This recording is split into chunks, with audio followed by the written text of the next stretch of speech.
গল্পকরণে আপনারা শুনছেন শরদিন্দু বন্দ্যোপাধ্যায়ের লেখা ব্যোমকেশ সমগ্র থেকে সীমান্ত হীরা।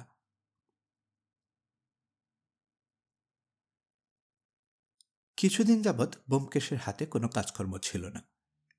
এই দেশের লোকদের কেমন পদভ্যাস, ছোটখাটো চুরি চামারি হইলে ব্যাপক হজম করিয়া যায়, পুলিশে পর্যন্ত খবর দেয় না। হয়তো তাহারা ভাবে সুখের চেয়ে স্বস্তি ভালো। নেহাত যখন গুরুতর কিছু ঘটিয়া যায় তখন সংবাদটা পুলিশ পর্যন্ত পৌঁছায় বটে, কিন্তু গাটের কড়ি খরচ করিয়া বেসরকারি গোয়েন্দা নিযুক্ত করার মতো উদ্যোগ বা আগ্রহ কারোরই দেখা যায় না। কিছুদিন হা হুতাশ ও পুলিশকে গালাগাল করিয়া অবশেষে তাহারা ক্ষান্ত হয়।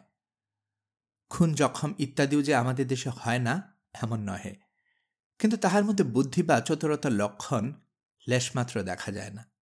রাগের মাথায় খুন করিয়া হত্যাকারী তৎক্ষণাৎ ধরা পড়িয়া যায় এবং সরকারের পুলিশ তাহাকে হাজতজাত করিয়া অচিরাত ফাঁসি কাষ্ঠে ঝুলাইয়া দেয়। সুতরাং সত্যান্বেষী ব্যোমকেশের পক্ষে সত্য অন্বেষণের সুযোগ যে বিরল হইয়া পড়িবে ইহা বিচিত্র নহে। ব্যোমকেশের অবশ্য সেদিকে লক্ষ্যই ছিল না। সে সংবাদপত্রের প্রথম পৃষ্ঠায় উত্তর পশ্চিম কোণ হইতে শেষ পৃষ্ঠার দক্ষিণ পূর্ব কোণ পর্যন্ত পুঙ্খানুপুঙ্খ রূপে পড়িয়া বাকি সময়টা নিজের লাইব্রেরির ঘরে দ্বার বন্ধ করিয়া কাটাইয়া দিতেছিল। আমার কিন্তু এই একটানা অবকাশ অসহ্য হইয়া উঠিয়াছিল। দদিচ অপরাধীর অনুসন্ধান করা আমার কাজ নহে, গল্প লিখিয়া বাঙালি পাঠকদের চিত্তবিনোদনরূপ অবৈতনিক কার্যকেই জীবনে ব্রত করিয়াছি। তবু চোর ধরার যে একটা অপূর্ব মাদকতা আছে তাহা অস্বীকার করবার উপায় নেই।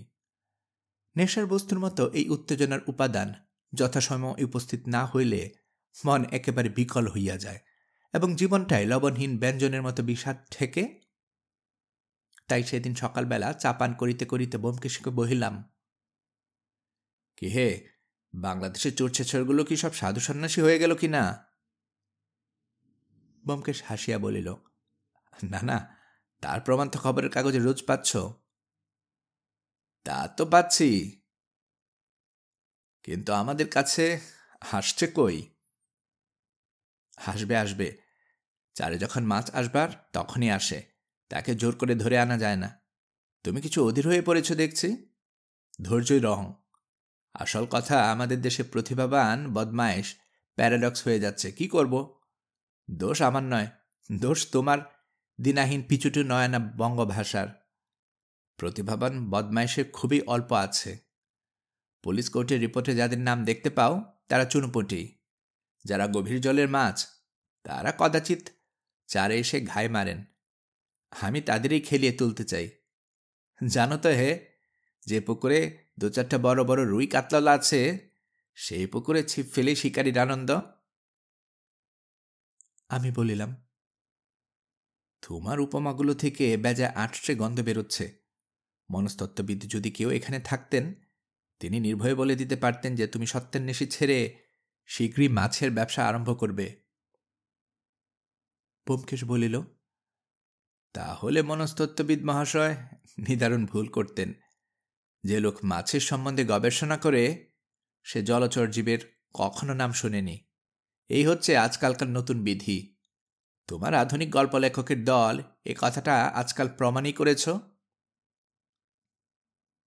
আমি ক্ষুব্ধ হইয়া বলিলাম, ভাই, আমার ঘরের খেয়ে বনের মোষ তারাই, প্রতিদিনে আশা না করে শুধু আনন্দই যোগাই। তবু কি তোমাদের মন ওঠে না? এর বেশি যদি চাও তাহলে নগদ কিছু ছাড়তে হবে। দরজায় কড়া নাড়িয়া চিঠি হ্যায় বলিয়া ডাক পিয়ন প্রবেশ করিল। আমাদের জীবনে ডাক পিয়নের সমাগম এতই অপ্রচুর যে মুহূর্তের মধ্যে সাহিত্যিক জীবনের দুঃখ দীনতা ভুলিয়া গেলাম। গলা বাড়াইয়া দেখিলাম একখানা ইনশিওর করা খাম ব্যোমকেশের নামে আসিয়াছে।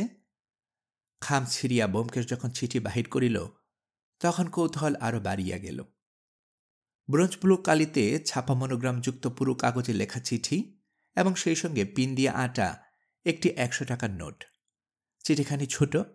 ব্যোমকেশ পড়িয়া সহাস্য মুখে আমার হাতে দিয়া বলিল, এই নাও, গুরুতর ব্যাপার। উত্তরবঙ্গের বনিয়াদি জমিদারের গৃহে রোমাঞ্চকর রহস্যের আবির্ভাব। সেই রহস্য উদ্ঘাটন করবার জন্য জোর তাগদা এসেছে। পত্রপাঠে যাওয়া চাই, এমনকি 100 টাকা অগ্রিম রাহা খরচ পর্যন্ত এসে হাজির। চিঠির শিরোনামটায় কোনো এক বিখ্যাত জমিদার স্টেটের নাম। জমিদার স্বয়ং চিঠি লেখেন নাই, তাহার সেক্রেটারি ইংরেজিতে টাইপ করিয়া যাহা লিখিয়াছেন তাহার মর্ম এই: প্রিয় মহাশয়, কুমার শ্রী ত্রিদিবেন্দ্র নারায়ণ রায় মহাশয় কর্তৃক আদিষ্ট হইয়া আমি আপনাকে জানাইতেছি যে তিনি আপনার নাম শুনিয়াছেন। একটি বিশেষ জরুরি কার্যে তিনি আপনার সাহায্য এবং পরামর্শ লইতে ইচ্ছা করেন। অতএব আপনি অবিলম্বে এখানে আসিয়া তাহার সহিত সাক্ষাৎ করিলে বাধিত হইব। পথ খরচের জন্য 100 টাকার নোট এই সঙ্গে পাঠাইলাম। আপনি কোন ট্রেনে আসিতেছেন তার যুগে জানাইলে স্টেশনে গাড়ি উপস্থিত থাকিবে। ইতি। পত্র হইতে আর কোনো তথ্য সংগ্রহ করা গেল না। পত্র ফিরাইয়া দিয়া বলিলাম, তাই তো হে, ব্যাপার সত্যি গুরুতর ঠেকছে। জরুরি কার্যটা কি? চিঠির কাগজ বা ছাপার হরফ থেকে কিছু অনুমান করতে পারলে? তোমার তো ওসব বিদ্যে আছে। কিছু না, তবে আমাদের দেশে জমিদার বাবুদের যতদূর জানি, খুব সম্ভব কুমার ত্রিদিবেন্দ্র নারায়ণ বাহাদুর রাত্রে স্বপ্নে দেখেছেন যে তাঁর পোষা হাতিটি পাশের জমিদার চুরি করে নিয়ে গেছে। তাই শঙ্কিত হয়ে তিনি গোয়েন্দা তলব করেছেন। না না, অতটা নয়।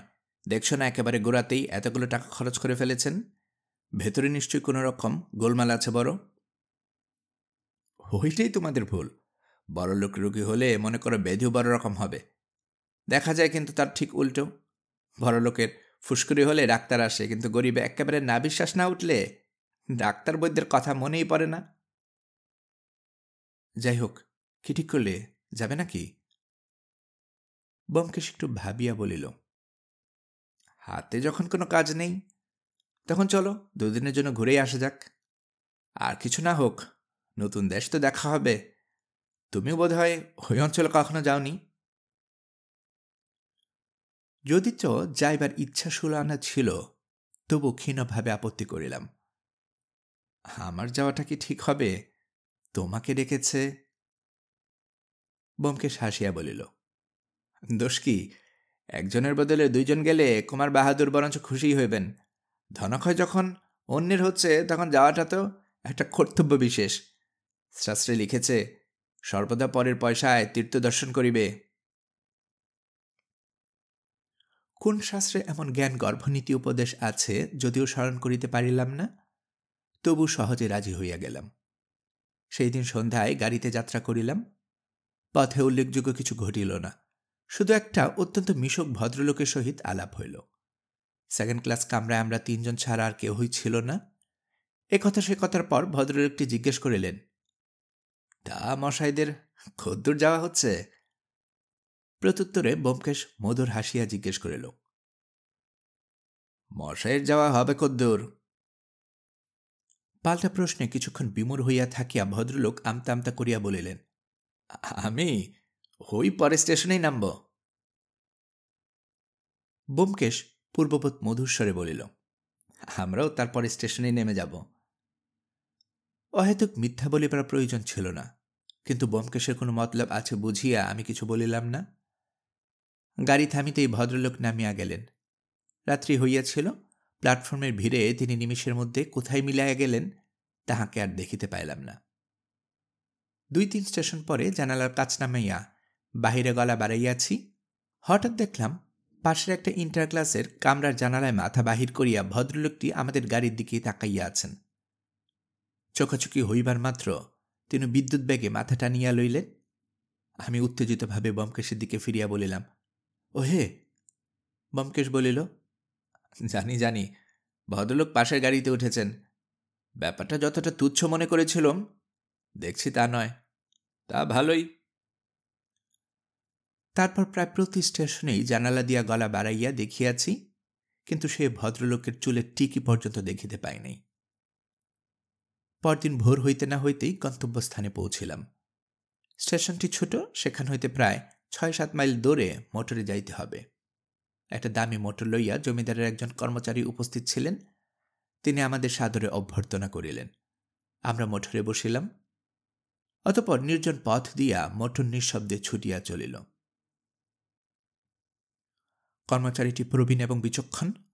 ব্যোমকেশ কৌশলে তাহাকে 2-1 প্রশ্ন করিতেই তিনি বলিলেন, আমি কিছু জানি না মশাই। শুধু আপনাদের স্টেশন থেকে নিয়ে যাওয়ার হুকুম পেয়েছিলাম, তাই নিয়ে যাচ্ছি।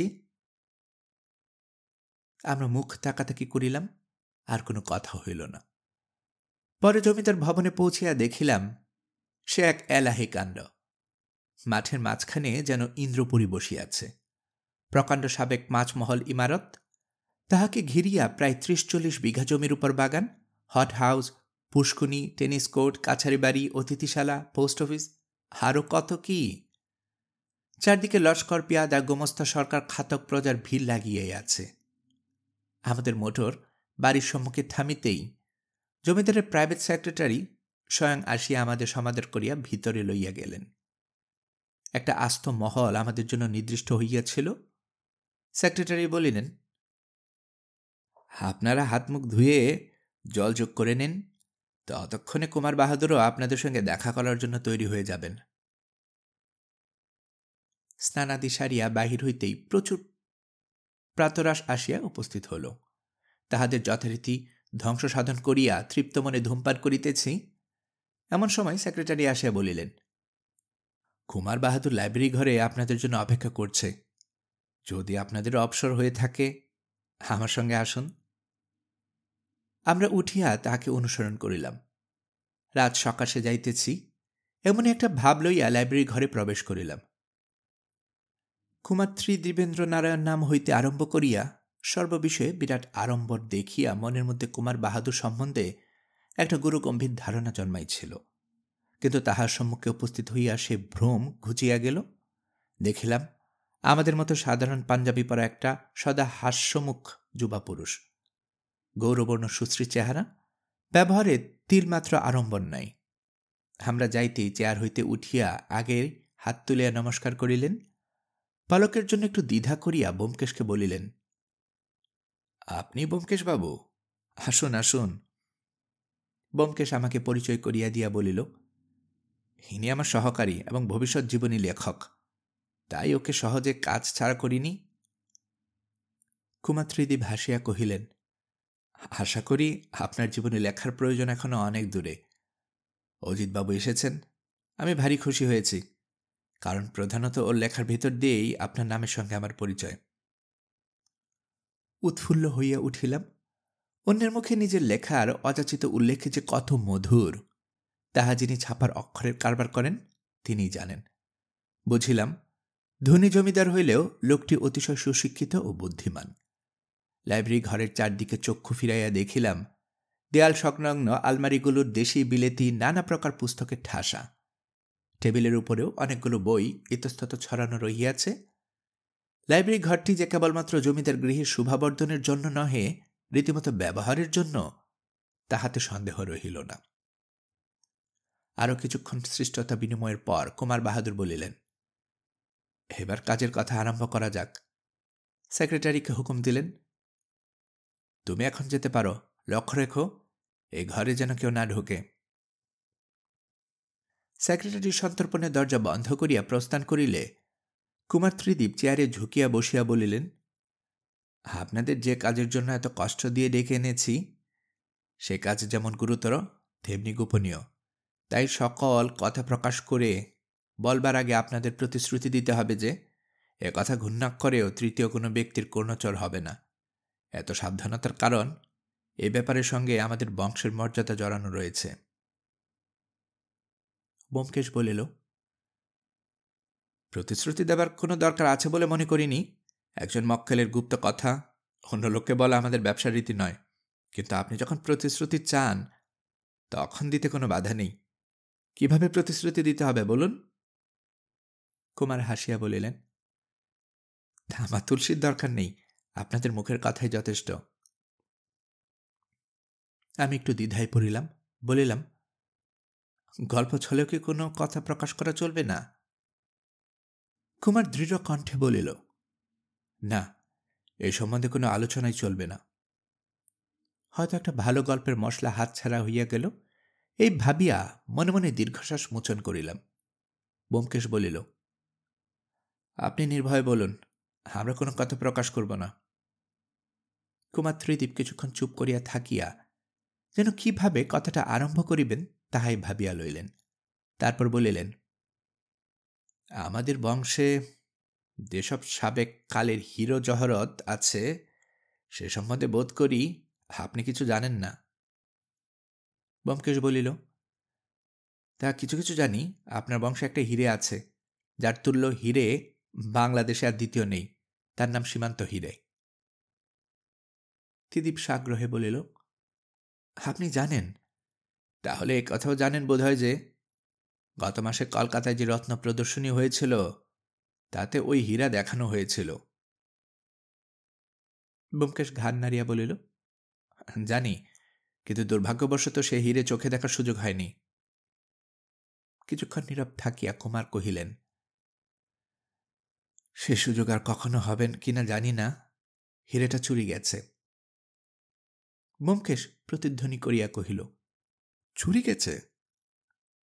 শান্ত কণ্ঠে কুমার বলিল, হ্যাঁ, সেই সম্পর্কে আপনাকে আনিয়াছি। ঘটনাটা শুরু থেকে বলি, শুনুন। আপনি নিশ্চয় জানেন আমাদের এই জমিদার বংশ অতি প্রাচীনকাল থেকে চলে আসছে। 12 ভূঁইয়ারও আগে পাঠান বাদশাদের আমলে আমাদের আদিপুরুষ এই জমিদারি অর্জন করেন। সাদা কথায় তিনি একজন দুর্দান্ত ডাকাতের সর্দার ছিলেন। নিজের বাহুবলে সম্পত্তি লাভ করে পরে বাদশার কাছ থেকে সনন্দ আদায় করেন। সে বাদশাহী সনন্দ এখন আমার কাছে বর্তমান আছে। এখন আমাদের অনেক অধপতন হয়েছে। চিরস্থায়ী বন্দোবস্তর আগে আমাদের রাজা উপাধি ছিল। ওই সীমান্ত হীরা আমাদের আদি পূর্বপুরুষ সময় থেকে পুরুষানুক্রমে এই বংশে চলে আসছে। একটা প্রবাদ আছে যে এই হীরা যতদিন আমাদের কাছে থাকবে ততদিন বংশের কোনো অনিষ্ট হবে না। কিন্তু হীরা কোনো রকমে হস্তান্তরিত হলেই এক পুরুষের মধ্যে বংশলোপ হয়ে যাইবে। একটু থামিয়া কুমার আবার বলিতে লাগিলেন, জমিদারের জ্যৈষ্ঠ পুত্র জমিদারের উত্তরাধিকারী হয়, এই হচ্ছে আমাদের বংশের চিরাচরিত লোকাচার। কনিষ্ঠরা কেবল বাবুয়ান বা ভরণপোষণ পান। এই সূত্রে 2 বছর আগে আমার বাবার মৃত্যুর পর আমি জমিদারি পেয়েছি। আমার বাপের একমাত্র সন্তান। উপস্থিত আমার কাছে আছে এক কাকা। তিনি বাবুয়ান স্বরূপ 3000 টাকা মাসিক খোরপোশ জমিদারি থেকে পেয়ে থাকেন। এ তো গেল গল্পের ভূমিকা। এবার হীরা চুরির ঘটনা বলি। রত্ন প্রদর্শনীতে আমার হীরা এক্সিবিট করার নিমন্ত্রণ যখন এলো তখন আমি নিজে স্পেশাল ট্রেনে করে সেই হীরা নিয়ে কলকাতায় গেলাম।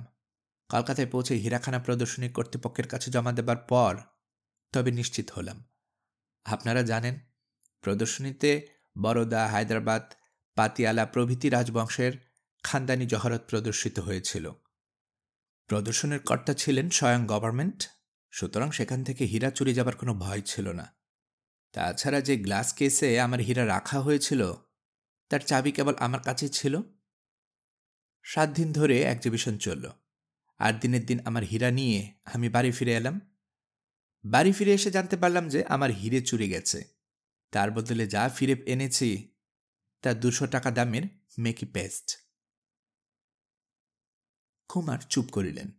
ব্যোমকেশ জিজ্ঞেস করিল, চুরি ধরা পড়বার পর প্রদর্শনীর কর্তৃপক্ষকে কিংবা পুলিশকে খবর দেননি কেন?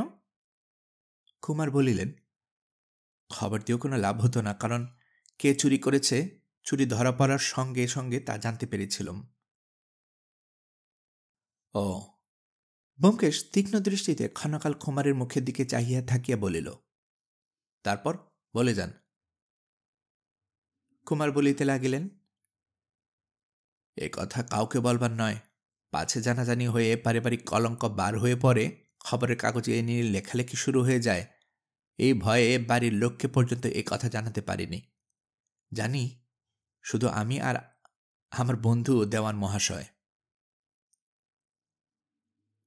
কথাটা আরো খোলাসা করে বলা দরকার। পূর্বে বলেছি, আমার এক কাকা আছেন। তিনি কলকাতায় থাকেন। স্টেট থেকে মাসিক 3000 টাকা খরচা পান। তার নাম আপনারা নিশ্চয়ই শুনেছেন। তিনি বিখ্যাত শিল্পী এবং বৈজ্ঞানিক স্যার দিগীন্দ্র নারায়ণ রায়। তার মতো আশ্চর্য মানুষ কম দেখা যায়। বিলেতে জন্মালে তিনি বোধহয় অদ্বিতীয় মনীষী বলে পরিচিত হতে পারতেন। যেমন তার অসাধারণ বুদ্ধিমত্তা, তেমনি অগাধ পাণ্ডিত্য। গত মহাযুদ্ধের সময় তিনি প্লাস্টার অফ প্যারিস সম্বন্ধে কি একটা তথ্য আবিষ্কার করে ইংরেজ গভর্নমেন্টকে উপহার দিয়েছিলেন। তার ফলে স্যার উপাধি পান। শিল্পের দিকেও তার কি অসামান্য প্রতিভা? তার পরিচয় সম্ভবত আপনাদের অল্পবিস্তর জানা আছে। প্যারিসের শিল্প প্রদর্শনীতে মহাদেবের প্রস্তর মূর্তি এক্সিবিট করে তিনি যে সম্মান এবং প্রশংসা লাভ করেন, তা কারও অভিধিতে নেই। মোটের উপর এমন বহুমুখী প্রতিভা সচরাচর চোখে পড়ে না। বলিয়া কুমার বাহাদুর একটু হাসিলেন। আমরা নড়িয়া চড়িয়া বসিলাম। কুমার বলিতে লাগিলেন, কাকা আমাকে কম স্নেহ করেন না, কিন্তু একটি বিষয়ে তার সঙ্গে আমার মতভেদ হয়েছিল। ওই হীরাটা তিনি আমার কাছে চেয়েছিলেন। হীরাটার উপর তার অহেতুক আসক্তি ছিল। তার দামের জন্য নয়, শুধু হীরাটাকে নিজের কাছে রাখবার জন্য তিনি প্রায় পাগল হয়ে উঠেছিলেন। আমি জিজ্ঞেস করিলাম, তা হীরাটার দাম কত হবে? কুমার ঈষৎ হাসিয়া বলেন, খুব সম্ভব 3 পর্যায়। টাকা দিয়ে যে জিনিস কেনবার মতো লোক ভারতবর্ষে খুব কমে আছে। তাছাড়া আমরা কখনো তার দাম যাচাই করে দেখিনি। গৃহদেবতার মতোই সেই হীরাটা অমূল্য ছিল। সে যাক, আমার বাবার কাছেও কাকা ওই হীরাটা চেয়েছিলেন, কিন্তু বাবা দেননি। তারপর বাবা মারা যাবার পর কাকা আমার কাছে সেটা চাইলেন। বললেন, আমার মা সহারা চায় না, তুমি শুধু আমায় এই হীরাটা দাও। বাবা মৃত্যুকালে আমাকে এ বিষয়ে সাবধান করে দিয়েছিলেন। তাই জোরহাত করে কাকাকে বললাম, কাকা, আপনার আর যা ইচ্ছা নিন, কিন্তু ওই হীরাটা দিতে পারবো না। বাবার শেষ আদেশ। কাকা আর কিছু বললেন না, কিন্তু বুঝলাম তিনি আমার উপর মর্মান্তিক অসন্তুষ্ট হয়েছেন। তারপর থেকে কাকার সঙ্গে আমাদের আর দেখা হয়নি, তবে পত্র ব্যবহার হয়েছে। যেদিন হীরা নিয়ে কলকাতা থেকে ফিরে এলাম, তার পরদিন কাকার কাছ থেকে এক চিঠি এলো, ছোট্ট চিঠি, কিন্তু পরে মাথা ঘুরে গেল। এই দেখুন সেই চিঠি। চাবি দিয়া সেক্রেটারিয়েট টেবিলের দেরাজ খুলিয়া কুমার বাহাদুর একখানা চিঠি বাহির করিয়া দিলেন। ছোট ছোট সুচাঁদ অক্ষরে লেখা বাংলা চিঠি। তাহাতে লেখা আছে, কল্যাণীয় খোকা, দুঃখিত হইও না, তোমরা দিতে চাওনি, তাই আমি নিজের হাতেই নিলাম। বংশলোপ হবে বলে যে কুসংস্কার আছে, তা বিশ্বাস করো না। ওটা আমার পূর্বপুরুষদের একটা ফন্দি মাত্র, যাতে জিনিসটা হস্তান্তরিত করতে কেউ সাহস না করে। আশীর্বাদ নিও। ইতি তোমার কাকা শ্রী দিগিনন্দ্র নারায়ণ। ব্যোমকেশ নিঃশব্দে চিঠি ফেরত দিল। কুমার বলিতে লাগিলেন, চিঠি পড়েই ছুটলাম তোষাখানায়। লোহার সিন্দুক খুলে হীরার বাক্স বের করে দেখলাম হীরা ঠিক আছে। দেওয়ান মশাইকে ডাকলাম। তিনি জহরতের একজন ভালো জহরি। দেখে বললেন, জাল হীরে, কিন্তু চেহারায় কোথাও একটু তফাৎ নেই, একেবারে অবিকল আসল হীরে। কুমার দেরাজ খুলিয়া একটা ভেলভেটের বাক্স বাহির করিলেন। ডালা খুলিতেই সুপারির মতো গোলাকার একটা পাথর আলোক সম্পাদকে ঝকঝক করিয়া উঠিল। কুমার বাহাদুর 2 আঙ্গুলে সেটা তুলিয়া ব্যোমকেশের হাতে দিয়া বলিলেন, জোহরি ছাড়া কারো সাধ্য নেই যে এটা বুঝে এটা জুট। আসলে 200 টাকার বেশি এর দাম নয়। অনেকক্ষণ ধরিয়া আমরা সেই মূল্যহীন কাচখণ্ডকে ঘুরাইয়া ফিরাইয়া দেখিলাম।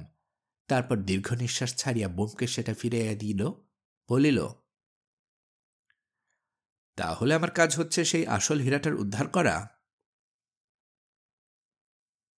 স্ত্রীর দৃষ্টিতে তাহার দিকে চাহিয়া কুমার বলিল, হ্যাঁ, কেমন করে হীরা চুরি গেল সে নিয়ে মাথা ঘামাবার কোনো দরকার নেই। আমি শুধু আমার হীরাটা ফেরত চাই। যেমন করেই হোক, যে উপায়ে হোক, আমার সীমান্ত হীরা আমাকে ফিরিয়ে এনে দিতেই হবে। খরচের জন্য ভাববেন না, যত টাকা লাগে, যদি 20,000 টাকারও দরকার হয়, তাও আমি দিতে পশ্চাৎপদ হব না, জানবেন। শুধু শর্ত একটা, কোনো রকমে এই কথা যেন খবরের কাগজে না ওঠে। ব্যোমকেশ তাচ্ছিল্য ভরে জিজ্ঞাসা করিল, তা খবে নাগাদ হীরাটা পেলে আপনি খুশি হবেন? উত্তেজনায় কুমার বাহাদুরের মুখ উদ্দীপ্ত হইয়া উঠিল। তিনি বলিলেন, খবে নাগাদ? তবে কি ইনি আপনি হীরাটা উদ্ধার করতে পারবেন বলে মনে হয়? ব্যোমকেশ হাসিল, বলিল, হে তুচ্ছ ব্যাপার, আমি এর চেয়ে ঢের বেশি জটিল রহস্য প্রত্যাশা করেছিলাম। যাই হোক, আজ শনিবার, আগামী শনিবারের মধ্যে আপনার হীরা ফেরত পাবেন। বলিয়া সে উঠিয়া দাঁড়াইল। কলকাতায় ফিরিয়া প্রথম দিনটা গোলমালে কাটিয়া গেল। রাত্রে দুজনে কথা হইল। আমি জিজ্ঞাসা করিলাম, প্ল্যান অফ ক্যাম্পেইন কিছু ঠিক করলে? ব্যোমকেশ বলিল, না, আগে বাড়িটা দেখে কিছু সংবাদ সংগ্রহ করা যাক, তারপর প্ল্যান স্থির করা যাবে। হিরেটা কি বাড়িতেই আছে মনে হয়? নিশ্চয়ই। যে জিনিসের মোহে খুড়ো মহাশয় শেষ বয়সে ভাইপোর সম্পত্তি চুরি করেছে, সেই জিনিস তিনি একদণ্ডের জন্য কাজ ছাড়া করবেন না। আমাদের শুধু জানা দরকার কোথায় তিনি সেটা রেখেছেন। আমার বিশ্বাস। তোমার বিশ্বাস? যাক, সেটা অনুমান মাত্র। দিগেন্দ্র নারায়ণ খুড়া মহাশয়ের সঙ্গে মুখোমুখি দেখা না হওয়া পর্যন্ত কিছুই ঠিক করে বলা যায় না। আমি ক্ষণকাল নীরব থাকিয়া বলিলাম, আচ্ছা ব্যোমকেশ, এ কাজের নৈতিক দিকটা ভেবে দেখেছ? কোন কাজের? যে উপায় অবলম্বন করে তুমি হিরেটা উদ্ধার করতে যাচ্ছ। ভেবে দেখেছি। ঢা নিছক চুরি, ধরা পড়লে জেলে যেতে হবে, কিন্তু চুরি মাত্রই তো নৈতিক অপরাধ নয়। চোরের উপর বাটপারি করা মহাপুণ্য কাজ। তা যেন বুঝলাম, কিন্তু দেশের আইন তো সে কথা শুনবে না। সে ভাবনা আমার নয়। আইনের যারা রক্ষক তারা পারেন, আমাকে শাস্তি দিন। পরদিন দুপুরবেলা ব্যোমকেশ একাকী বাহির হইয়া গেল। যখন ফিরিল তখন সন্ধ্যা উত্তীর্ণ হইয়া গিয়াছে। হাত মুখ ধুইয়া জলযোগ করিতে বসিলে জিজ্ঞেস করিলাম, তা কাজ কতদূর হল? ব্যোমকেশ অন্যমনস্ক ভাবে কচুরিতে কামড় দিয়া বলিল, বিশেষ সুবিধা হল না। বড় একটি হাড়তেল ঘুঘু, তার একটি নেপালি চাকর আছে। সে বেটার চোখ দুটো ঠিক শিকারি বেড়ালের মতো। যাই হোক, একটা সুরাহা হয়েছে। বুড়ো একজন সেক্রেটারি খুঁজছে। দুটো দরখাস্ত করে দিয়ে এসেছি। সব কথা খুলে বলো তো। চায়ের চুমুক দিয়ে বাটি নামাইয়া রাখিয়া ব্যোমকেশ বলিল, কুমার বাহাদুর যা বলেছিলেন তা নেহাতি মিথ্যে নয়। খুড়ো মহাশয় অতি পাকা লোক। বাড়িটা নানা রকম বহুমূল্য জিনিসের একটা মিউজিয়াম বললেই হয়। কর্তা একলা থাকেন বটে, কিন্তু অনুগত এবং বিশ্বাসী লোক লস্করের অভাব নেই। প্রথমত বাড়ির কম্পাউন্ডে ঢুকাই মুশকিল। ফটকে 4টি দারোয়ান অস্ত্রশস্ত্র নিয়ে বসে আছে। কেউ ঢুকতে গেলেই হাজার প্রশ্ন। পাঁচিল ডিঙিয়ে যে ঢুকবে তারও উপায় নেই। 8 হাত উঁচু পাঁচিল, তার উপর ছুচলো লোহার শিক বসানো। যাই হোক, কোনো রকমের দারোয়ান বাবুদের খুশি করে ফটকের ভেতরে যদি ঢুকলে, বাড়ির সদর দরজায় নেপালি ভৃত্য উজরে সিং থাপা বাঘের মতো থাবা গেড়ে বসে আছেন। ভালো রকম কৈফিয়ত যদি না দিতে পারো, বাড়িতে ঢুকবার আশা ওখানে ইতি। রাত্রির ব্যবস্থা আরও চমৎকার। দারওয়ান চৌকিদার তো আছেই, তার উপর 4টি বিলেতি মেস্টিফ কুকুর কম্পাউন্ডের মধ্যে ছাড়া থাকে। সুতরাং নিশ্চিত সময় নিরিবিলি গিয়ে যে কার্য উদ্ধার করবে সে পথবন্ধ। তবে উপায়? উপায় হয়েছে। বড়ুর একজন সেক্রেটারি চাই, বিজ্ঞাপন দিয়েছে। 150 টাকা মাইনে, বাড়িতেই থাকতে হবে। বিজ্ঞানশাস্ত্রে বুৎপত্তি থাকা চাই এবং শর্ট হ্যান্ড টাইপিং ইত্যাদি আরও রকম সদ্গুণ আবশ্যক। তাই দুটো দরখাস্ত করে দিয়ে এসেছি। কাল ইন্টারভিউ দিতে যেতে হবে। তা দুটো দরখাস্ত কেন? একটা তোমার, একটা আমার। যদি আমারটা ফসকায়, অন্যটা লেগে যাবে। পরদিন অর্থাৎ সোমবার সকালে 8টার সময় আমরা স্যার দিগেন্দ্র নারায়ণের ভবনে সেক্রেটারি পদপ্রার্থী হইয়া উপস্থিত হইলাম। শহরের দক্ষিণে অভিজাত পল্লীতে তাহার বাড়ি। দারোয়ানের ভিড় ঠেলিয়া ভিতরে প্রবেশ করিতেই দেখিলাম আমাদের মতো আরও কয়েকজন চাকরি অভিলাষী হাজির আছেন। একটা ঘরের মধ্যে সকলে গিয়া বসিলাম এবং বক্ষ কটাক্ষে পরস্পরের মুখাবলম্বন করিতে লাগিলাম। ব্যোমকেশ ও আমি যে পরস্পরকে চিনি তাহার আভাস মাত্র দিলাম না। পূর্ব হইতে সেরূপ স্থির করিয়াই গিয়েছিলাম। বাড়ির কর্তা ভিতরের কোনো একটা ঘরে বসিয়া একে একে উমেদার দিগকে ডাকিতেছিলেন। মনের মধ্যে উৎকণ্ঠা জাগিতেছিল, হয়তো আমাদের ডাক পরিবার পূর্বেই অন্য কেহ বাহাল হইয়া যাইবে। কিন্তু দেখা গেল একে একে সকলেই ফিরিয়া আসিলেন এবং বাক নিষ্পত্তি না করিয়া শুষ্ক মুখে প্রস্থান করিলেন। শেষ পর্যন্ত বাকি রহিয়া গেলাম আমি আর ব্যোমকেশ। বলা বাহুল্য, ব্যোমকেশ নাম ভাড়াইয়া দরখাস্ত করিয়াছিল। আমার নতুন নামকরণ হইয়াছিল জিতেন্দ্রনাথ এবং ব্যোমকেশের নিখিলেশ। পাছে ভুলিয়া যাই, তাই নিজের নামটা মাঝে মধ্যে আবৃত্তি করিয়া লইতেছিলাম। এমন সময় ভৃত্য আসিয়া জানাইল, কর্তা আমাদের দুজনকে একসঙ্গে তলব করিয়াছে। কিছু বিস্মিত হইলাম। ব্যাপার কি? এতক্ষণ তো একে একে ডাক পড়তেছিল, এখন আবার একসঙ্গে কেন? যাই হোক, বিনা বাক্য ব্যয়ে ভৃত্যের অনুসরণ করিয়া গৃহস্বামীর সম্মুখীন হইলাম। প্রায় আসবাব শূন্য প্রকাণ্ড একখানা ঘরের মাঝখানে বৃহৎ সেক্রেটারিয়েট টেবিল এবং তাহারই সম্মুখে দরজার দিকে মুখ করিয়া হাত কাটা পিরান পরিহিত বিশালাকাশ স্যার দিগেন্দ্র বসিয়া আছেন। বুলডকের মুখে কাঁচা পাকা দাড়ি গোফ গজাইলে যেরকম দেখিতে হয়, সেরকম একখানা মুখ। হঠাৎ দেখিলে বাপরে বলিয়া চেঁচাইয়া উঠিতে ইচ্ছে হয়। হাড়ির মতো মাথা, তাহার মধ্যস্থলে টাক পড়িয়া খানিকটা স্থান চকচকে হইয়া গিয়াছে। প্রকাণ্ড শরীর এবং প্রকাণ্ড মস্তকের মাঝখানে গ্রীবা বলিয়া কোনো পদার্থ নাই। দীর্ঘ রেশম বাহু দুটো বনমানুষের মতো দৃঢ় এবং ভয়ঙ্কর, কিন্তু তাহার প্রান্তে আঙ্গুলগুলো ভারতীয় চিত্রকলার মতো সরু এবং সদৃশ্য। একেবারে লতাইয়া না গেলেও পশ্চাৎ দিকে ঈষৎ বাকিয়া গিয়াছে। চক্ষু দুটো ক্ষুদ্র এবং সর্বদাই যেন লড়াই করিবার জন্য প্রতিদ্বন্দ্বী খুঁজিতেছে। মোটের উপর আরব্য উপন্যাসের দৈত্যের মতো এই লোকটিকে দেখিবার মাত্র একটা অহেতুক সম্ভ্রম এবং ভীতির সঞ্চয় হয়। মনে হয় ইহার ওই কুদর্শন দেহটার মধ্যে ভালো ও মন্দ করিবার অফুরন্ত শক্তি নিহিত রহিয়াছে। আমরা বিনীতভাবে নমস্কার করিয়া টেবিলের সম্মুখে গিয়ে দাঁড়াইলাম। সেই ক্ষুদ্র চক্ষু দুটো আমার মুখ হইতে ব্যোমকেশের মুখে দ্রুত বেগে কয়েকবার যাতায়াত করিয়া ব্যোমকেশের মুখের উপর স্থির হইল। তারপর সেই প্রকাণ্ড মুখে এক অদ্ভুত হাসি খেলা দিল। বুলডক হাসিতে পারে কিনা জানি না, কিন্তু পারিলে বোধ হয় ওই রকমই হাসিত। ওই হাস্যক্রমে মিলাইয়া গেলে জলদ গম্ভীর শব্দ হইল, উজরে, দরজাটা বন্ধ করে দাও। নেপালি ভৃত্য উজরে সিং দ্বারের নিকট দাঁড়াইয়াছিলেন। নিঃশব্দে বাহির হইতে দ্বার বন্ধ করিয়া দিল। কর্তা তখন টেবিলের উপর হইতে আমাদের দরখাস্ত দুটো তুলিয়া লইয়া বলিলেন, কার নাম নিখিলেশ? ব্যোমকেশ বলিল, আগে আমার নাম। কর্তা কহিলেন, তুমি নিখিলেশ, আর তুমি জিতেন্দ্রনাথ। তোমরা দুজনে সল্লা করে দরখাস্ত করেছ? ব্যোমকেশ বলিল, আগে আমি ওকে চিনি না। কর্তা কহিলেন, বটে, চেনো না? কিন্তু দরখাস্ত পড়ে আমার অন্যরকম মনে হয়েছিল। যাই হোক, তুমি এমএসসি পাশ করেছ? ব্যোমকেশ কহিল, আগে হ্যাঁ। কোন ইউনিভার্সিটি থেকে? ক্যালকাটা ইউনিভার্সিটি থেকে। টেবিলের উপর হইতে একখানা মোটা বই তুলিয়া তাহার পাতা খুলিয়া কহিলেন, কোন সালে পাশ করেছ? সভয়ে দেখিলাম বইখানা ইউনিভার্সিটি কর্তৃক মুদ্রিত সভয়োত্তীর্ণ ছাত্রদের নামের তালিকা। আমার কপাল ঘামিয়া উঠিল।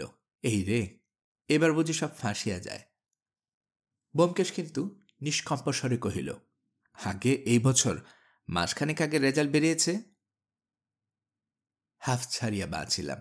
যাক, একটা ফাড়া তো কাটিল। এবছরের নামের তালিকা এখনো ছাপিয়া বাহির হয় নাই। কর্তা ব্যর্থ হইয়া বই রাখিয়া দিলেন। তারপর আরো কিছুক্ষণ ব্যোমকেশের উপর কঠোর জেরা চলিল, কিন্তু বৃদ্ধ তাহাকে টলাইতে পারিলেন না। শর্ট হ্যান্ড পরীক্ষাতেও যখন সে উত্তীর্ণ হইয়া গেল, তখন কর্তা সন্তুষ্ট হইয়া বলিল, বেশ, তোমাকে দিয়ে আমার কাজ চলতে পারে, তুমি বসো। ব্যোমকেশ বসিল। কর্তা কিয়ৎকাল ভ্রুকুটি করিয়া টেবিলের দিকে তাকাইয়া রহিলেন। তারপর হঠাৎ আমার পানে মুখ তুলিয়া বলিলেন, অজিত বাবু। আগে? বোমা ফাটার মতো হাসির শব্দে চমকিয়া উঠিলাম। দেখি অদম্য হাসির তোরে কর্তার বিশাল দেহ ফাটিয়া পড়িবার উপক্রম করিতেছে। অকস্মাৎ এত আনন্দের কি কারণ ঘটিল বুঝিতে না পারিয়া ব্যোমকেশের পানে তাকাইয়া দেখি সে ভৎসনাপূর্ণ দৃষ্টিতে আমার দিকে চাহিয়া রইয়াছে। তখন বুঝিতে পারিয়া লজ্জায় অনুশোচনায় একেবারে মাটির সঙ্গে মিশিয়া যাইতে ইচ্ছে হইল। হায় হায়, মুহূর্তের অসাবধানতায় সব নষ্ট করিয়া ফেলিলাম। কর্তার হাসি সহজে থামিল না। করিবর্গা কাঁপাইয়া প্রায় 5 মিনিট ধরিয়া একাদিক্রমে চলিতে লাগিল। তারপর চক্ষু মুছিয়া আমার ম্রিয়মান মুখের দিকে দৃষ্টি করিয়া তিনি বলিলেন, লজ্জিত হইও না। আমার কাছে ধরা পড়া তোমাদের পক্ষে কিছুমাত্র লজ্জার কথা নয়, কিন্তু বালক হয়ে তোমরা আমাকে ঠকাবে মনে করেছিলে। এতে আমার ভারী আমোদ বোধ হচ্ছে। আমরা নির্বাক হইয়া রহিলাম। কর্তা ব্যোমকেশের মাথার দিকে কিছুক্ষণ চক্ষু রাখিয়া বলিলেন, ব্যোমকেশবাবু, তোমার কাছ থেকে আমি এতটা নির্বুদ্ধিতা প্রত্যাশা করিনি। তুমি ছেলে মানুষ বটে, কিন্তু তোমার করটিন গঠন থেকে বুঝতে পারছি তোমার মাথায় বুদ্ধি আছে।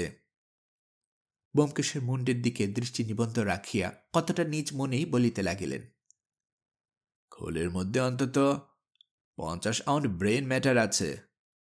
তবে ব্রেন ম্যাটার থাকলেই শুধু হয় না, কনভলিউশনের উপর সব নির্ভর করে। হনু আর চোয়াল উঁচু, মৃদঙ্গ মুখ, বাঁকা নাক,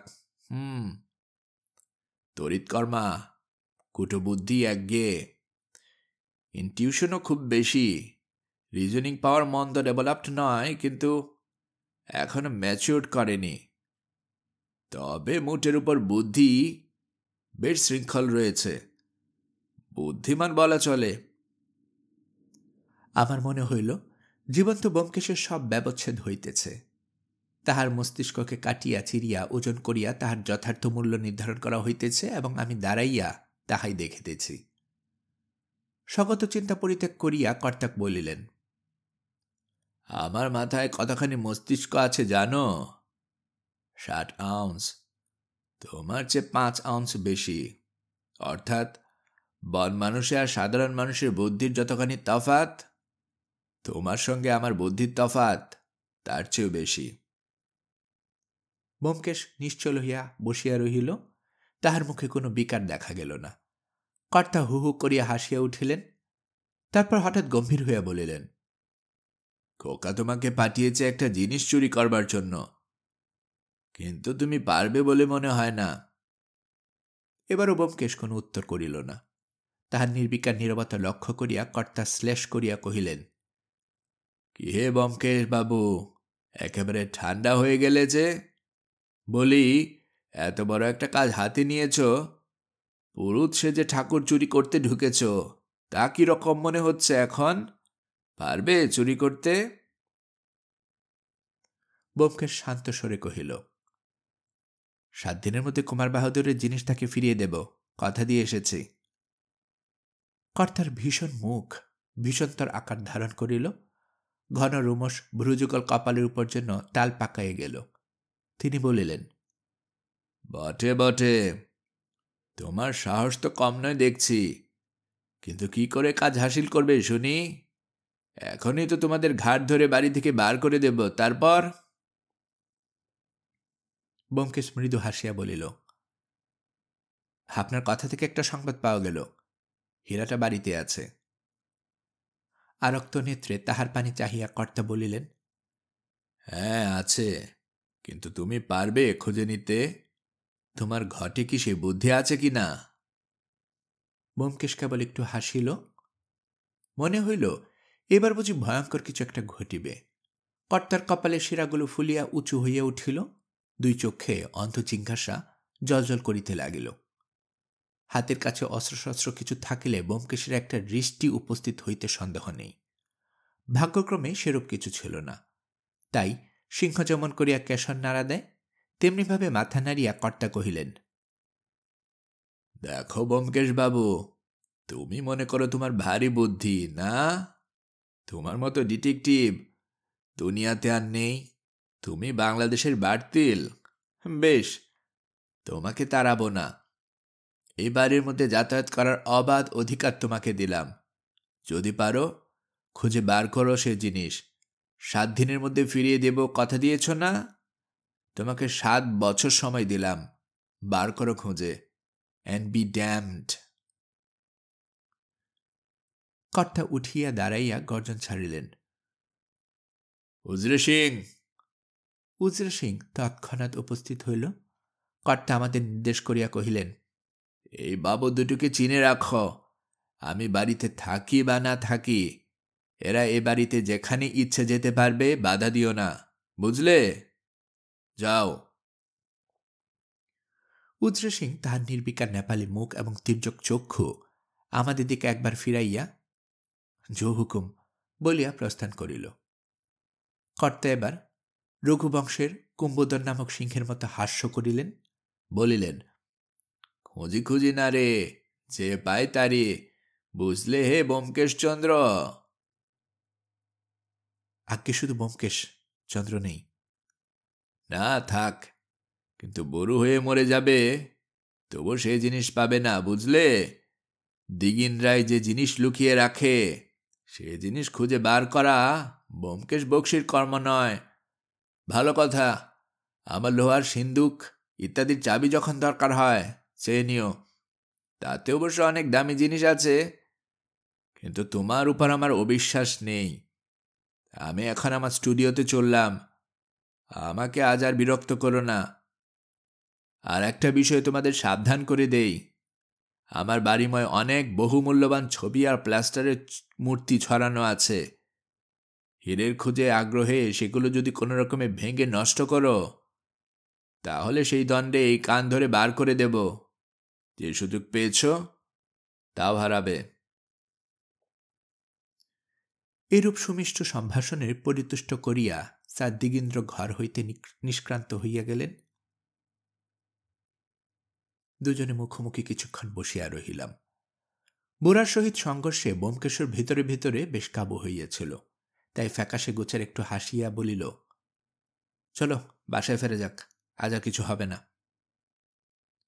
অন্যকে ঠকাইতে গিয়া নিজে ঠকিয়া অপদস্থ হওয়ার মতো লজ্জা অল্পই আছে, তাই পরাজয় এবং লাঞ্ছনার গ্লানি বহিয়া নীরবে বাসায় পৌঁছালাম। 2 পেয়ালা করিয়া চা গলাৎকরণ করিবার পর মন কতকটা চাঙ্গা হইল। তখন বলিলাম, ব্যোমকেশ, আমার বোকামিতি সব মাটি হল। ব্যোমকেশ বলিল, বোকামি অবশ্য তোমার হয়েছে, কিন্তু সেজন্য ক্ষতি হয়নি। বুড়ো আগে থেকেই সব জানত। মনে আছে ট্রেনে সেই ভদ্রলোকটি, যিনি পরে স্টেশনে নেমে যাবেন বলে পাশের গাড়িতে গিয়ে উঠেছিলেন? তিনি এর গুপ্তচর। বুড়ো আমাদের নারী নক্ষত্র সবই জানে। খুব বাদর বানিয়ে ছেড়ে দিলে যা হয়, এমনটা আর কখনো হয়নি। ব্যোমকেশ চুপ করিয়া রহিল, তারপর বলিল, বুড়োর ওই মারাত্মক দুর্বলতাটুকু ছিল বলেই রক্ষে, নইলে হয়তো হাল ছেড়ে দিতে হতো। আমি সোজা হইয়া বসিয়া বলিলাম, কিরকম? তোমার কি এখনো আশা আছে নাকি? বিলক্ষণ আশা আছে বই কি, তবে বুড়ো যদি সত্যি ঘাট ধরে বার করে দিত তাহলে কি হতো বলা যায় না। যাই হোক, বুড়োর একটা দুর্বলতার সন্ধান যখন পাওয়া গেছে, তখন ওই থেকেই কার্যসিদ্ধি করতে হবে। কোন দুর্বলতার সন্ধান পেলে শুনি? আমি তো বাবা কোথাও একটু ছিদ্র পেলাম না, একেবারে নিরেট নিভাজ, লোহার মতো শক্ত। কিন্তু ছিদ্র আছে, বেশ বড় রকম ছিদ্র, এবং সেই ছিদ্র পথেই আমরা বাড়িতে ঢুকে পড়েছি। কি জানি কেন বড় বড় লোকের মধ্যে এই দুর্বলতা সবচেয়ে বেশি বেশি দেখা যায়। যার যত বেশি বুদ্ধি, বুদ্ধির অহংকার তার চতুষ্গুণ, ফলে বুদ্ধি থেকেও কোনো লাভ হয় না। হিয়ালিতেই কথা কইছ, একটু পরিষ্কার করে বলো তো দেখি। বরুর প্রধান দুর্বলতা হচ্ছে বুদ্ধির অহংকার। সেটা গোড়াতেই বুঝে নিয়েছিলাম বলেই সেই অহংকারে ঘা দিয়ে কাজ হাসিল করে নিয়েছি। বাড়িতে যখন ঢুকতে পেরেছি, তখন তো আর 8 আনা কাজ হয়ে গেছে। এখন বাকি শুধু হিরেটা খুঁজে বের করা। তুমি কি আবার ও বাড়িতে মাথা গলাবে নাকি? আলবৎ গলাবো, বলো কি, এত বড় সুযোগ ছেড়ে দেব? আবার গেলেই ওই বেটা উজর সিং পেটের মধ্যে কুকরি পুরে দেবে। যা হোক করো, আমি আর এর মধ্যে নেই বাবা। হাসিয়া ব্যোমকেশ বলিল, তা কি হয়, তোমাকেও চাই। এক যাত্রায় পৃথক ফল কি ভালো? পরদিন একটু সকাল সকাল স্যার দিগেন্দ্রের বাড়িতে গিয়ে উপস্থিত হইলাম। বিনা টিকিটে রেল চড়িতে গেলে মনের অবস্থা যেরূপ হয়, সেরকম ভয়ে ভয়ে বাড়ির সম্মুখীন হইলাম। কিন্তু দারোয়ানরা কেহ বাধা দিল না। উজরে সিং আজ আমাদের দেখিয়াও যেন দেখিতে পাইল না। বাড়ির মধ্যে প্রবেশ করিয়া ব্যোমকেশ একটা বেয়ারাকে জিজ্ঞেস করিয়া জানিতে পারিল যে গৃহস্বামী স্টুডিওতে আছেন। অতঃপর আমাদের রত্ন অনুসন্ধান আরম্ভ হইল। এত বড় বাড়ির মধ্যে সুপুরির মতো একখণ্ড জিনিস খুঁজিয়া বাহির করার দুঃসাহস এক ব্যোমকেশেরই থাকতে পারে। অন্য কেহ হইলে কোন কালে নিরুৎসাহিত হইয়া হাল ছাড়িয়া দিত। খড়ের গাদার মধ্যে হইতে ছুঁচ খুঁজিয়া বাহির করাও বোধ হয় ইহার তুলনায় সহজ কাজ।